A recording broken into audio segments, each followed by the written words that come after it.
오늘 본문 말씀에 나오는 이삭에게도 이러한 감사거리가 사실 엄청나게 많았습니다. 그가 태어난 것도 감사였습니다. 하나님께서 죽은 몸과 같은 아브라함과 사라에게 능력을 베푸셔서 이삭이 태어날 수 있었습니다. 이삭이 태어났을 뿐만 아니라 하나님께서는 이삭을 선택하셔서 그와 함께 하시고 그가 걸어가는 걸음 속에서 능력을 베풀어 주셨습니다. 우리가 몇 주 전에 살펴보았듯이 그랄에 갔을 때에 하나님의 말씀을 지키고 나아가다가 흉년이 들어서 이제 애굽으로 내려가기 위해 그랄에 갔을 때에 그 그랄 땅에서 하나님께서 나타나셨습니다. 말씀을 지키고 나아가는 가운데 흉년이 들어서 힘들지, 그래도 애굽으로 내려가지 마. 내가 복주는 이 땅에 머물러 있어. 그렇게 말씀하고 나서 이삭이 순종했을 때에 하나님께서는 그 땅에서 농사를 짓게 하시고 100배나 되는 소출을 거두게 하셨고, 또 그 모습을 보고 그랄 사람들이 시기하고 미워하는 가운데서도 하나님이 계속 복을 주셔서 피해가도 계속 우물물을 주셔가지고 살아갈 수 있도록 지경을 넓혀주시는 은혜를 맛보았습니다. 그런 것들을 생각해 볼 때면 이삭의 마음속에는 늘 하나님께서 보호해 주심을 감사드리고, 하나님께서 그 말씀대로 약속대로 소망해 주실 것, 약속대로 이루어 주실 것을 소망하며 그 땅에서 하나님 감사합니다, 하나님의 약속대로 이루어 주실 것입니다, 그 약속을 이어가기 위하여서 저는 늘 소망을 잃지 않고 소망을 새기고 살겠습니다, 이렇게 살아가야 했을 것입니다. 그런데 이삭이 오늘 27장 1절 말씀을 보니까 이렇게 변했더라 말씀해 주시는데요. 이삭이 나이가 많아 눈이 어두워 잘 보지 못하더니, 이삭이 나이가 많아졌대요. 성경 말씀은 시간 순서대로 기록해 놓은 것 같지만 그 순서마다 얼마가 지났는지를 이야기하지 않습니다. 그냥 필요한 말씀을 하시는 거예요. 그러다 보니 27장 1절에 이삭이 나이가 많아 라고 이야기하면 몇 세가 되었지?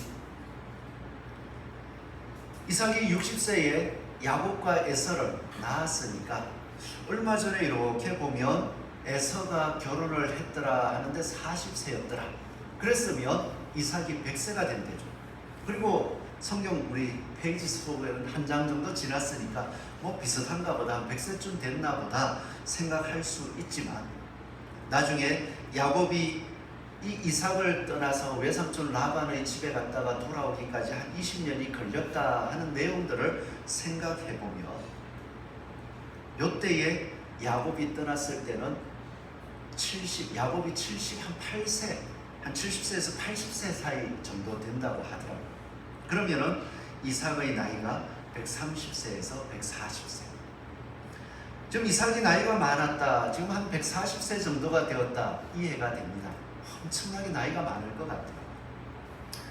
우리가 나이가 많았다라는 이야기는 참 하나님께서 복 주셨습니다 이렇게 할 수 있지만, 바로 이어지는 내용을 보면 눈이 어두워 잘 보지 못하더니 라고 이어서 말씀해 주고 있더라고요. 나이가 많아서 늙어지는 모습들, 그것은 하나님께서 복 주십니다 생각할 수 있지만, 바로 이어서 눈이 어두워서 잘 보지 못했다. 이것은 무엇인가? 이어지는 말씀들을 살펴볼 때에 의미심장하게 우리에게 경각심을 깨우는 말씀입니다. 육신적으로 나이가 드니까 눈이 어두워지는 것 이해합니다. 혹시 여기 계신 분들도 다 이해하시죠? 아직 눈이 밝은 분들은 도대체 이해를 못할 거예요. 잘 보이는데. 근데 어른들이 이렇게 대화를 나누다 보면 이제 침침하다, 그 말이 저도 조금씩 이해가 되더라고요. 가끔가다 여기 앉아있는 성도님들을 보는데 저도 두 겹으로 보일 때가 있어요. 흐릿한 거, 이런 게 침침한가 보구나. 이제 저도 밤이 되니까 집에 이제 불을 켜놓고 있으면은 어둡게 느껴질 때가 있더라고요. 왜 이렇게 어둡지 하고는 불을 더 밝힙니다. 그러면 이제 잘 보이는구나.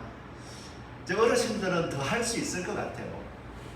그러기에 이 말씀을 그대로 보면 이삭이 나이가 많아서 눈이 어두워 잘 보지 못하는구나, 진짜 늙었나 보다, 그렇게 생각할 수 있는데, 이 의미가 이어지는 말씀의 내용 하나하나를 살펴보니까 눈이 어두웠다 하는 것이 이삭이 하나님께서 돌보시는 은혜 가운데에서 늘 감사하고 하나님께 소망을 두어야 하는데, 하나님께 소망 두는, 하나님의 약속을 바라보고 하나님의 말씀을 이루고자 하는 그 열심이 어두워졌다 하는 것을 말씀하고 있더라는 것입니다. 감사하고 살아야 될 삶이 어느 순간 하나님께서 복주심을 걸어가는 가운데에 바뀌어있더라. 어떻게 해서 이삭의 눈이 어두워졌느냐, 오늘 말씀들을 통해서 이렇게 살펴볼 때면요, 이어지는 말씀, 맏아들 에서를 불러 이르되 내 아들아 하매 그가 이르되 내가 여기 있나이다 하니, 이삭이 이르되 내가 이제 늙어 어느 날 죽을는지 알지 못하니, 언제 죽을지 알지 못하니. 그런데 이 말을 하고서도 약 40년을 더 살았습니다. 마음이 약해졌나 봐요. 그게 마음이 어두워진 거예요. 마음이 약해져서 내가 언제까지 살지 모르겠으니 그런즉 내 기구 곧 화살통과 활을 가지고 들에 가서 나를 위하여 사냥하여 내가 즐기는 별미를 만들어 내게로 가져와서 먹게 하여 내가 죽기 전에 내 마음껏 너에게 축복하게 하라. 마음이 어두워졌다 하는 것을 볼 때요, 나이가 들어서 언제 죽을지 모르겠다 하는 마음도 있지만, 또 한 가지는 에서 너에게 축복하게 하라. 사실 축복을 할 때는 두 아들입니다. 에서와 야곱입니다. 그러하면 장자든 사자든 그들을 다 불러다 놓고 하나님께서 어떠한 약속을 해 나가실 것인지를 함께 이야기하고, 장자는 장자로서 그 약속을 지키고 살아가고, 사자에게도 하나님께서 함께 하시니까 장자와 함께 그 복을 누리고 잘 섬기고 살아가라 동시에 불러야 될 거예요. 그런데 오늘 이삭은요, 야곱과 에서를 부르는 게 아니라 에서만 부릅니다. 왜 에서를 부르느냐? 이삭은 에서를 더 사랑했기 때문이었습니다. 근데 이게 또 재밌는 게, 왜 에서를 사랑했느냐라고 하니까 창세기 25장 28절 말씀을 보면 우리 같이 한번 찾아서 읽어볼까요? 시작. 이삭은 에서가 사냥한 고기를 좋아하므로 그를 사랑하고 리브가는 야곱을 사랑하였더라. 자, 이삭은 에서를 사랑했습니다. 이제 60세에 에서와 야곱을 낳고 이 에서가 성장하여서 사냥꾼이 되었습니다. 그리고 사냥꾼이 되어서 짐승을 잡아오면 늘 집에 가져와서 요리를 하고 아버지 이삭에게 드렸어요. 이 말씀의 내용을 보면 그때부터 에서를 더 사랑했는 것 같아요. 무엇 때문에요? 사냥한 고기를 좋아하고. 에서를 사랑하는 이유가 하나님께서 나에게 보내주신 그 약속의 자녀 장자요, 하나님의 약속을 소망하기 때문에 내가 사랑한다.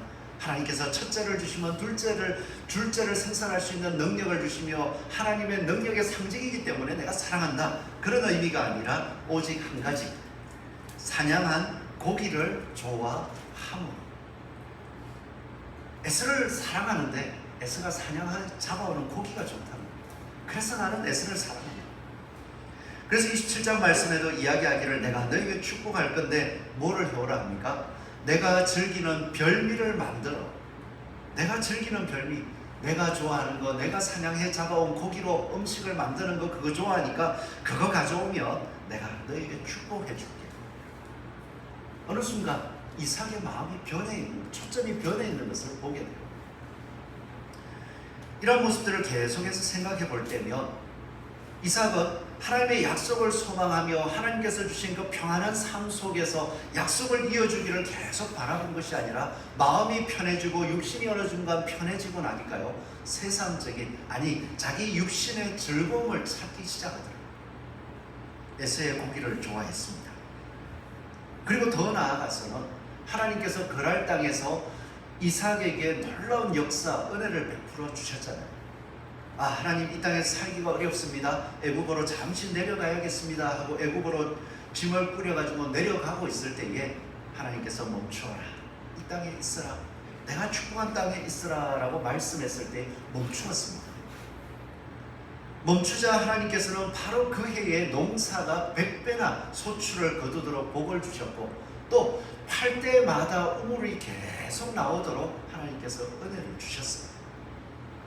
그렇게 하나님께서는 말씀대로 나아갈 때에 그 약속한 땅에서 하나님이 보호하시고 하나님께서 지켜주십니다 하는 증거를 보았는데 그 말씀의 끝에 가면 어떤 내용이 있냐 하면요, 에서가 결혼을 했더라 하는 말씀이 있습니다. 에서가 누구와 결혼을 했을까요? 헷 족속의 딸과 결혼을 했더라. 이 순서가 참 의미심장해요. 이삭도 마음이 연약해져서 이 땅을 피해서 애굽으로 잠시 가야겠습니다 라고 생각했다가 하나님의 말씀을 듣고 마음을 돌이켜서 하나님의 보호하심을 경험하고 하나님을 예배했습니다. 하나님이 진실로 말씀대로 환난 가운데서 지키시는 분입니다. 그 하나님을 찬송합니다. 예배했습니다. 예배가 끝나자 나오는 것이 에서가 헷 족속의 딸들과 결혼했더라. 지금 에서가 결혼했다는 것은 무엇을 바라보지 않았다는 것을 우리에게 보여줍니다. 이삭에게 함께 하시는 하나님, 이삭을 보호하시는 하나님, 이삭을 복주시는 하나님을 바라보지 않고 그 땅의 여인과 결혼함으로써 어떻게 보면 친족 동맹이 되는 거죠. 아브라함이 그렇게 지키려고 했던 여호와 하나님만을 바라보는 믿음 안에 살아가기를 힘썼고 그 가족으로 지켜가기를 원해서 계속해서 지켜갔던 그 삶을 하나님의 역사하심을 보고서도 또 그 하나님을 예배하는 이삭의 모습을 보고서도 개의치 않고 그 땅의 사람과 나는 내 힘을 의지해 나는 이 땅의 세력을 만들어야 돼 라고 하면서 헷 여인을 데려다가 결혼했다. 이삭도 그 의미를 잘 알았을 것입니다. 그래서 그 모습을 보고 이삭과 리브가는 마음에 근심이 되었더라 그렇게 말씀을 하더라고요. 이 정도 되면 이삭이 경각심을 가져야 되지 않을까요? 에서를 사랑하는 모습에 있어 사랑하는 건 맞지만 사랑의 방법을 좀 바꿔야 되지 않을까요? 그럼에도 불구하고 이삭은요 아무런 이야기 없이 에서를 사랑하였더라라고 말씀하고 있는 것입니다. 이런 모습을 바라보면서 오늘 본문 말씀은 이삭의 눈이 어두워 잘 보지 못한다라고 말씀해주고 있는데요. 이 이삭의 삶으로 말미암아서 믿음의 가정이었던 이삭의 가정은 어떻게 보면 콩가루 집안이 됩니다. 눈이 어두워져서 하나님의 약속을 이어가고 약속을 붙들지 못하자 평안한 것 같지만 그 삶들이 함께 살아가는 삶들조차도 어떻게 하면 말씀대로 은혜를 누리고 하나님의 영광을 보는 것이 아니라 서로의 욕심에 휩싸이게 되는 모습들, 그게 일어나더라는 거예요. 그러게 오늘 이 이삭의 모습, 이삭의 눈이 어두워져서 잘 보지 못한다, 이 모습을 통하여서 우리의 삶을 되돌아볼 수 있기를 원합니다. 오늘 믿음 생활을 해나가고 있는 가운데에 혹시 환난이 없어서 너무나도 평안해서 감사하고 있습니까? 하나님이 보호하시는 줄 믿습니다. 그런 가운데에서도 오늘 이삭이 하나님이 보호하시고 지경을 넓히며 평안하게 해주셨을 때에 별미를 좋아해서 에서를 사랑하고 에서가 믿음의 길을 가지 않음에도 불구하고 여전히 그를 사랑하고 방치해 놓는 모습을 바라보면서 혹시 우리도 하나님이 보호해 주셔서 지금 이러한 평안을 누리고 있습니다. 하나님께서 보호해 주셔서 여기까지 왔습니다. 이제 조금 어려움이 없어진 것 같아서 혹시라도 이삭처럼 나의 즐거움을 더 추구해 가고 있지 않습니다. 하나님이 평안 주셨으니까 잘 될 거야 그러면서 눈이 어두워지는 모습으로 향해 나아가고 있지는 않습니다. 이렇게 어두워지는 모습을 생각해 볼 때면 이삭이 왜 어두워졌을까? 이삭의 처음 모습을 생각해 봅니다. 이삭이 리브가를 처음 맞이할 때에 아브라함이 이삭의 아내를 구해줘야겠다라고 생각을 하고는 하나님 앞에 기도하면서 이 땅의 백성 가운데서 구할 것이 아니라 내 친족에게 보내야겠다. 그리고 종을 보냅니다. 종을 보내는 가운데에 하나님이 함께 하실 거니까 가서 꼭 데려와라. 그 종은 이야기하죠. 아니 그런 아가씨들이 잘 없습니다. 누가 가자라고 하면 그렇게 쫓아오겠습니까? 그랬을 때에 아브라함이 이야기하기를 하나님이 하실 거다. 그랬더니 종도 그 믿음을 가지고서 갔더니 그대로 리브가를 데려올 수 있어. 아브라함이 믿음으로 걸어갔을 때에 그 종조차도 하나님의 능력을 바라보고 능력을 맛보고 아브라함의 하나님은 참 하나님이십니다 고백할 수 있었고, 그때 이삭은 리브가를 맞이하기 전에 부엘세바에서 묵상하는 삶을 살았단 말이에요. 그러기에 리브가가 왔을 때에 하나님께서 보내신 사람입니다 하고 맞아들여서 그대로 이렇게 살아왔었죠. 그 모습을 생각한다면 이 이삭이 하나님 앞에 예배드린 이후에 평안한 삶들을 살아갈 때에 여호와 하나님을 묵상하는 것, 하나님께서 말씀하실 때에 이렇게 말씀하셨습니다. 창세기의 말씀 26장 2절에서 5절 말씀을 보면 여호와께서 이삭에게 나타나 이르시되 애굽으로 내려가지 말고 내가 내게 지시하는 땅에 거주하라 라고 말씀하시면서 5절 말씀을 보면요, 복 주시겠다고 하면서 이는 아브라함이 내 말을 순종하고 내 명령과 내 계명과 내 율례와 내 법도를 지켰음이라 하시니라. 순종하라 라고 말씀하실 때에 아브라함이 순종해서 내가 약속한 복을 누릴 수 있었어. 그러기에 이삭도 그 복을 누렸어요. 그렇다면 이삭은 그 복을 묵상하면서 에서가 헷 여인과 결혼했을 때에 그를 불러다고 그 이야기해야 되지 않아요? 하나님께서 아브라함에게 이렇게 약속하셨어. 이 땅에 거류하면 내가 너와 함께 있어 내게 복을 주고 내가 이 모든 땅을 너와 내 자손에게 주리라. 그리고 이렇게 약속하신 것을 아브라함에게 이루어 주셨는데, 하나님이 말씀하시기를 내 말을 듣고 내 말을 순종하고 내 명령과 내 계명과 내 율례와 내 법도를 지켰기 때문에 에서야 이리 와봐라. 너는 하나님께서 나에게 보내주신 하나님의 장자다. 그런데 이 하나님의 장자로서 약속을 이렇게 잊어버리고 너의 힘을 의지하고 너의 세력을 넓혀서 하나님이 주신 땅에서 내가 해보려고 했을 때 그렇게 하지 않아도 하나님이 복 준다. 아브라함 할아버지를 생각해봐라. 내가 그날 땅에서 있었던 일들을 생각해봐라. 하나님 말씀에 순종하면 하나님이 주신다. 하나님의 말씀을 묵상하고 그 말씀을 따라 이야기할 수 있는 기회들이 많이 있었습니다. 그리고 그 약속을 따라서 에서를 바라보고 또한 야곱을 바라보았다면 오늘 본문 말씀에 나오던 것처럼 눈이 어두워 잘 보지 못하더니 이렇게 기록되지 않았습니다. 이삭이 나이가 많았지만 눈이 밝아서 자신의 자녀들에게 약속의 축복을 잘 해줬습니다. 이렇게 했습니다. 그런데 이삭의 눈이 어두웠습니다. 하나님의 말씀을 묵상하고 그 말씀 앞에 세우고 그 말씀을 소망하는 자세가 어느 순간 사라졌습니다.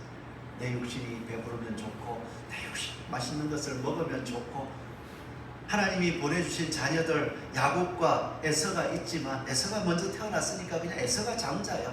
그게 뜻이야. 육신적인 삶 자체로 그냥 일반 세상 사람이 살아가는 것처럼 똑같이 생각하고 살아가더라. 이 모습이 우리에게는 참 조심스럽습니다. 우리도 세상을 살아갈 때에 세상이요 하나님 앞에 굳이 기도 안 해도 잘 돌아가더라고요. 직장 생활을 하는데 하나님 어떻게 할까요? 하나님 말씀대로 이때는 어떻게 할까요? 그렇게 하지 않아도 사람들과 대화하고 또 때로는 성질 내고 그렇게 살아가도 그냥 잘 살아가지더라고요. 그러다 보니까 하나님의 말씀을 묵상하고 하나님께서 이 땅에 여기에 나를 보내신 이유가 뭘까? 이곳에서 살아가게 한 이유가 뭘까? 이곳에서 내가 겪게 하는 이러한 일들이 어떤 의미가 있을까? 별 신경 안 쓰고 그냥 살기도 하더라고요. 그런데 하나님께서는요 늘 말씀하시고 내가 눈이 어두워지지 않기 위해서 하나님께서 평안을 주실 때 더욱더 하나님의 말씀을 묵상해라. 하나님께서 주신 약속을 묵상하고 평안하니까 싸울 일이 없으니까 오늘 본문에 나와 있던 야곱과 에서에게 그 말씀들을 나눠주면서 이 약속을 가져야 합니다. 하나님께서 선택하신 자는 이 약속을 믿고 그 약속을 붙들고 그 약속을 소망하는 자다. 그 사람 하나님의 선택하신 자요 하나님의 장자다. 그렇게 이야기했더라면 이 가정이 더 아름다워졌습니다. 우리가 이러한 일들을 계속 감당할 수 있는 것은 오직 한 가지, 하나님의 말씀을 묵상하는 것입니다. 내 삶이 하나님께서 주신 그 약속한 삶에 합당하게 끊임없이 고민하고 고심하고 살아갑니다. 이제 최병현 목사님이라고 남원제일교회 목사님 얼마 전에 돌아가셨어요. 그분은 늘 마음속에 목적을 딱 세워놓은 게 있었습니다. 나는 시간의 11조를 하나님 앞에 드리겠다. 그렇게 해서 거의 하루에 3시간씩을 꼭 기도했습니다. 그래서 3시간씩 기도하면서 성도들의 이름을 불러가면서 기도하고, 또 그 시간 아무리 바쁜 일이 있어도 항상 집으로 바로 들어가지 않고 교회에 가서 기도의 자리에서 3시간을 다 기도하고 이렇게 하루를 마치고 하루를 시작하셨다고 하더라고요. 어떻게 그렇게 하셨을까 하는 이야기 이제 나누어 보았어요. 그랬더니 이 목사님이 기도하실 때 기도가 안 될 때도 있다고 하셨어요. 기도하러 앉아보면 여러 가지 잡생각도 나고 하나님 앞에 늘 은혜 받던 그 모습이 아니라 기도하기 힘들 때도 있더라고요. 그럴 때면 그 자리에서 기도하기 힘드니까 오늘은 기도가 안 되나 보다 끝나는 것이 아니라 무엇 때문에 내 기도가 막혔을까, 이것을 생각하면서 하나님 제가 늘 기도하면서 하나님과 교통했던 것이 오늘 막힌 것 같은데 하나님 무엇 때문에 막혔습니까? 알려주십시오. 그걸 찾아가지고 계속 기도했다는 거예요. 그리고 나서 그것이 풀리면 또 하나님 앞에 감사함으로 계속 기도했다고 합니다. 그 말씀을 들으면서 참 마음에 또 도전이 되었어요. 그렇구나. 살아가는 가운데에 하나님께서 은혜를 주셨다면 그 은혜가 너무 귀한 건데 그 은혜를 가리우는 게 있다면, 에서처럼, 아니 이삭처럼 에서가 가져다주는 그 별미 때문에 하나님의 약속을 바라보지 못하고 인간적인 마음으로 변해가는 것, 그것들을 깨달을 수 있다. 우리 삶 속에서 말씀을 묵상할 때 그 능력이 일어난다. 묵상할 수 있지 않겠습니까? 오늘도 혹시 우리의 마음문이 어두워지지 않았습니까? 내가 살아가는 가운데에 하나님께서 예수 그리스도로 말미암아 부활의 소망을 주셨는데 내가 오늘 살아가는 삶 속에서도 그 부활의 소망에 합당하게 걸어가고 있는지, 그 부활의 소망을 붙잡기 위해서 오늘도 한 걸음씩 걸어갈 수 있는지, 매 순간 그 길을 걸어갈 수 있고 깨어있을 수 있기를 소망합니다. 그러할 때에 하나님께서는 약속하신 복을 반드시 주십니다. 오늘 말씀을 볼 때 이삭의 눈이 어두워지니까 가족들도 힘들어졌다라고 했는데요, 아내부터 달라지더라고요. 이 아내들이 달라지는 모습을 보니까 리브가가요 이삭에게 반기를 드는 모습이에요.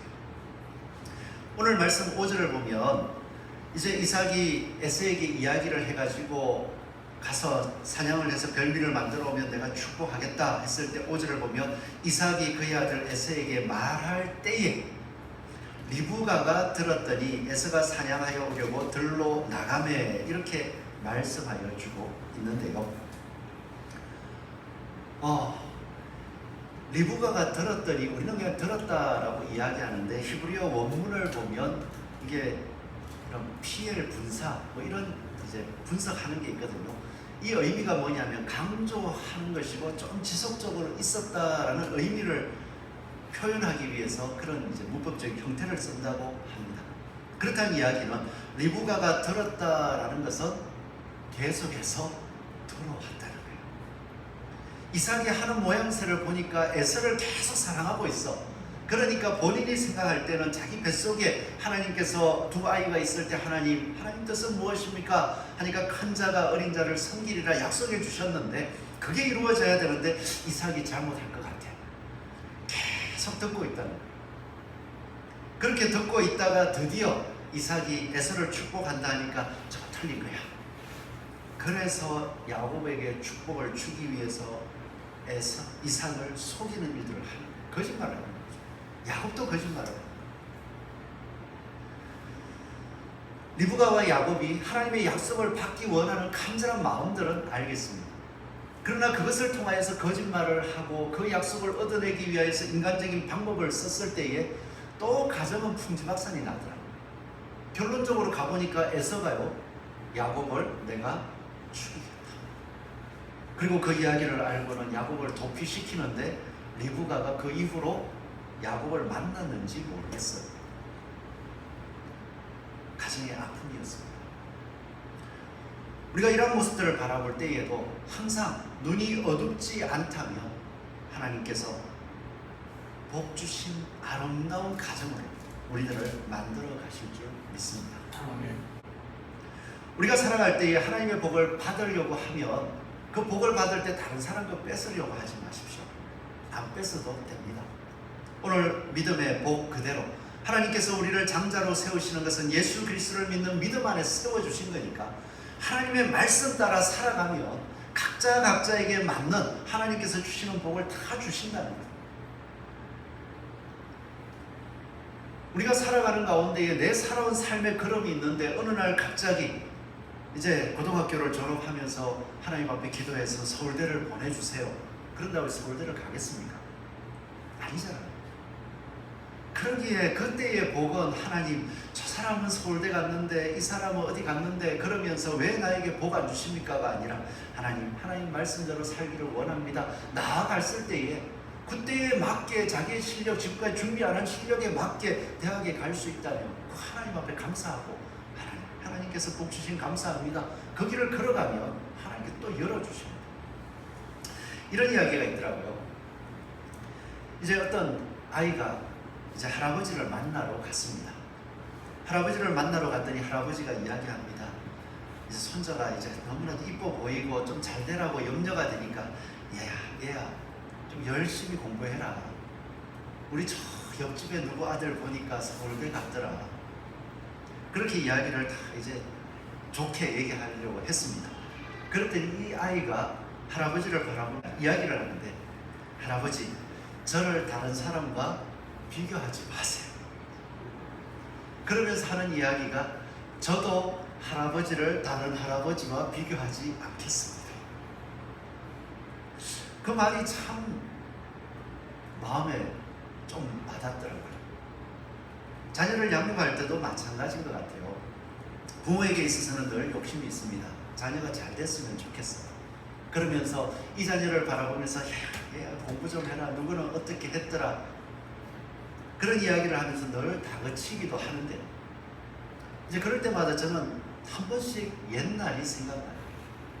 제가 저 나이 때는 어떻게 했을까? 조금 나은 것도 있지만 못하는 것도 있고, 그런 가운데에서 여기까지 자라왔고 하나님 말씀을 붙잡고 살아올 수 있었는데, 그렇다면 잘해라 못해라 이것은 그 본인의 삶이긴 하지만 그 가운데에서 하나님 말씀을 붙들 때면 하나님께서 인도해 주시고 하나님께서 역사해 주신다는 것을 계속 전할 수 있다면 얼마나 좋았을까.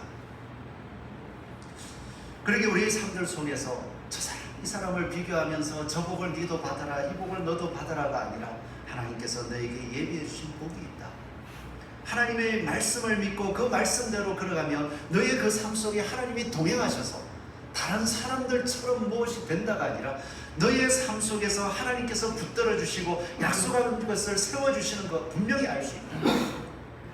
그 은혜를 주고 믿음 안에 서라, 그렇게 이야기해 줄 수 있는 저와 여러분 되기를 소원합니다. 그럴 때 하나님의 믿음의 복은 아름답게 이루어질 줄로 믿습니다. 이 모든 것을 이루어가는 것, 내 눈이 어둡지 않아야 됩니다. 오늘도 하나님의 약속을 소망하면서 그 약속을 나에게 주셨음을 감사하면서 하루하루를 살아가는 저와 여러분 되시기를 축원합니다.